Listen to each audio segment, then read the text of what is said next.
Good morning, all of you. BCom Part First, Subject Business Administration, व्यवसाय प्रशासन, paper first, business law, व्यापारिक संनियम। आज अपन अध्ययन करते हैं नया टॉपिक प्रतिफल, कंसिडरेशन। वैध अनुबंध का एक अन्य तत्व होता है प्रतिफल। यह अनुबंध का वह तत्व है जिसके आधार पर हम ऊपरी तौर से यह अनुमान लगा सकते हैं कि अनुबंध वैध है या नहीं। जब कभी भी प्रतिफल कम होता है तो सामान्यतः मस्तिष्क में यह विचार आने लगता है कि शायद अनुबंध में स्वतंत्र सहमति का अभाव तो नहीं है। सामान्यतः यह स्वीकार भी किया जाता है कि बिना प्रतिफल के ठहराव व्यर्थ होता है। प्रतिफल का अर्थ एवं परिभाषाएं। जब कोई दो पक्षकार अनुबंध करते हैं तो वे वचनों या कार्यों का आदान प्रदान करते हैं। ये वचन या कार्य ही एक दूसरे पक्षकार के लिए प्रतिफल होते हैं। इस प्रकार अनुबंध में अनुबंध के प्रत्येक पक्षकार के लिए प्रतिफल वह वचन या कार्य है जो उसे दूसरे पक्षकार से अपने वचन या कार्य के बदले में प्राप्त होता है। अर्थात दूसरे शब्दों में अपन ये कह सकते हैं, प्रतिफल पक्षकारों का कुछ के बदले कुछ, समथिंग इन रिटर्न होता है। प्रत्येक पक्षकार अनुबंध में कुछ देकर उसके बदले कुछ प्राप्त करता है, वही उसका प्रतिफल है। जैसे ए अपनी कार बी को 1,00,000 रुपए में बेचता है, जिसके अंतर्गत ए को अपनी कार तत्काल सुपुर्द करनी है तथा बी को 1,00,000 रुपए का भुगतान 1 माह बाद करना है। इस अनुबंध में ए अपने कार्य अर्थात कार की सुपुर्दगी के बदले बी से 1,00,000 रुपए प्राप्त करने का वचन प्राप्त कर रहा है। यहाँ ए का प्रतिफल 1,00,000 का वचन है, जबकि बी का प्रतिफल कार है। इस प्रकार प्रतिफल की परिभाषाएं कुछ विद्वानों ने दी है और उन्हीं के आधार पर अपन एक विद्वान की परिभाषा यहाँ पे स्पष्ट करते हैं। पोलाक के शब्दों में प्रतिफल वह मूल्य है जिसके बदले दूसरे का वचन खरीदा जाता है। इन परिभाषाओं के आधार पर अपन अधिनियम की परिभाषा भी स्पष्ट कर सकते हैं। भारतीय अनुबंध अधिनियम की धारा 2 उपधारा डी में प्रतिफल की परिभाषा इस प्रकार दी गई है।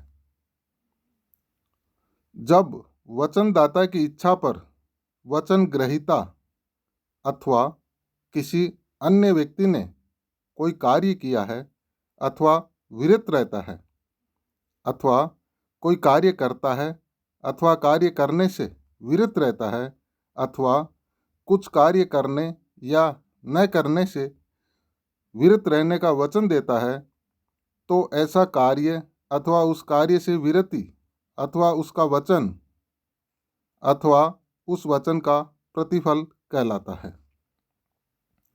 इस प्रकार स्पष्ट है कि प्रतिफल वो वचन या कार्य है जो अनुबंध के पक्षकार एक दूसरे से आदान प्रदान करते हैं। प्रतिफल वह मूल्य है जो अनुबंध के एक पक्षकार के वचन या कार्य के बदले दूसरे पक्षकार द्वारा चुकाया जाता है। संक्षेप में अपन ये कह सकते हैं कि वचनदाता के वचन के बदले वचनदाता की इच्छा अनुरूप वचन ग्रहीता द्वारा कोई कार्य किया अथवा नहीं किया जाता है तो वह वचनदाता के वचन का प्रतिफल होता है, चाहे उस कार्य या वचन का संबंध भूत, वर्तमान अथवा भविष्य किसी भी काल से क्यों न रहा हो। इन परिभाषाओं के आधार पर अपन प्रतिफल के आवश्यक लक्षण अथवा तत्व भी स्पष्ट कर सकते हैं। प्रतिफल की परिभाषा का विश्लेषण करने से प्रतिफल के कुछ महत्वपूर्ण लक्षण या तत्व प्रकट होते हैं। उसमें है नंबर 1, प्रतिफल वचनदाता की इच्छा पर हो। प्रतिफल का सर्व प्रमुख एवं प्रथम लक्षण यह है कि प्रतिफल के रूप में किए जाने वाला कोई कार्य अथवा उस कार्य से विरति वचनदाता की इच्छा पर या प्रार्थना पर होनी चाहिए। यदि वचन ग्रहीता अपनी स्वेच्छा से अथवा किसी अन्य व्यक्ति की इच्छा से कोई कार्य करता है तो उसे वचनदाता के वचन का प्रतिफल नहीं माना जा सकता है। दूसरी विशेषता या लक्षण या तत्व, प्रतिफल से वचनदाता को स्वयं को लाभ होना आवश्यक नहीं है। प्रतिफल की वैधता के लिए यह आवश्यक नहीं है कि वचन ग्रहीता द्वारा किए जाने वाले कार्यों अथवा कार्य विरति से वचनदाता को स्वयं को ही लाभ हो। यदि वचनदाता को स्वयं को लाभ न हो किंतु उसकी इच्छा से वचन ग्रहीता ने कोई कार्य किया है जिसका किसी अन्य पक्षकार को लाभ हुआ है तो भी यह वैध प्रतिफल कहलाएगा।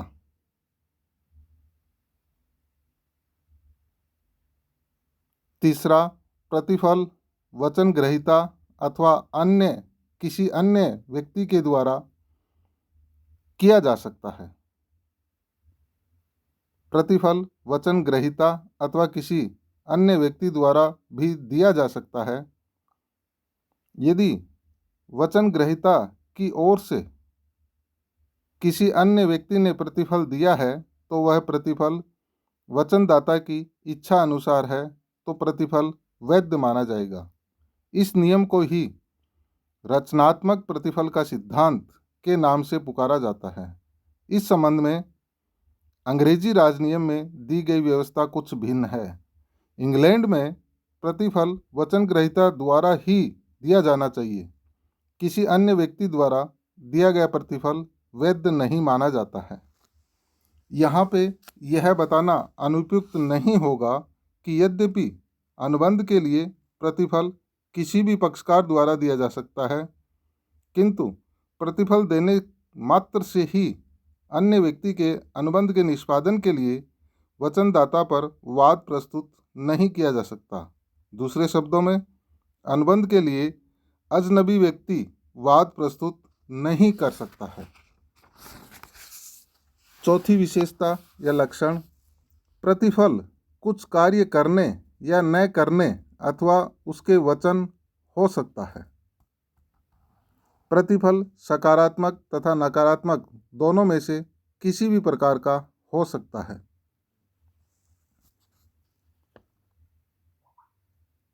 जब वचन ग्रहीता वचनदाता की इच्छा के अनुसार कोई कार्य करता है या करने का वचन देता है तो हम उसे सकारात्मक प्रतिफल कहते हैं। इसके विपरीत यदि वचन ग्रहीता वचनदाता की इच्छा के अनुसार किसी कार्य को करने से विरत रहता है अर्थात नहीं करता है या विरत रहने का वचन देता है तो यह नकारात्मक नेगेटिव प्रतिफल कहलाता है। इस प्रकार दोनों प्रकार के कार्य वैध प्रतिफल हो सकते हैं।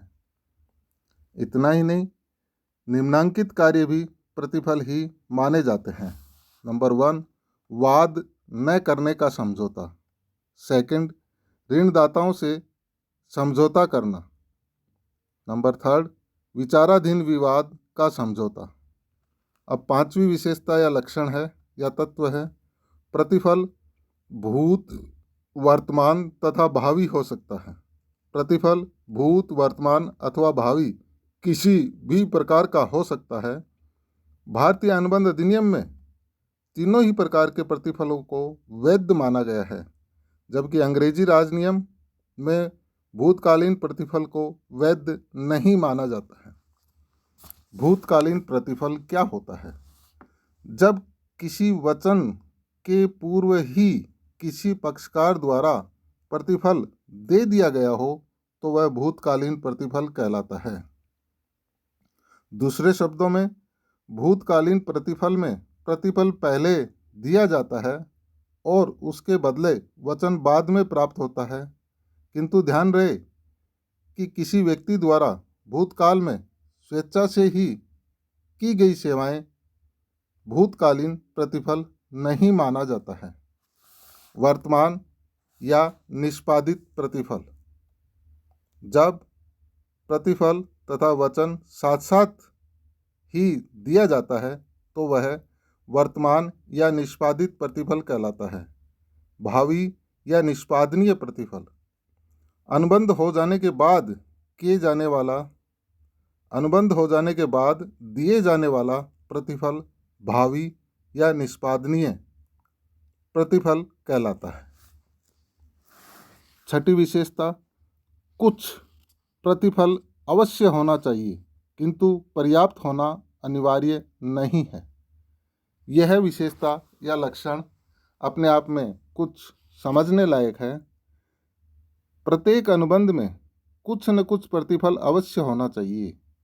अनुबंध में प्रतिफल बहुत कम हो तो भी अनुबंध वैध हो सकता है, किंतु बहुत कम प्रतिफल इस बात का संदेह उत्पन्न करता है कि कहीं अनुबंध स्वतंत्र सहमति के अभाव में तो नहीं किया गया है।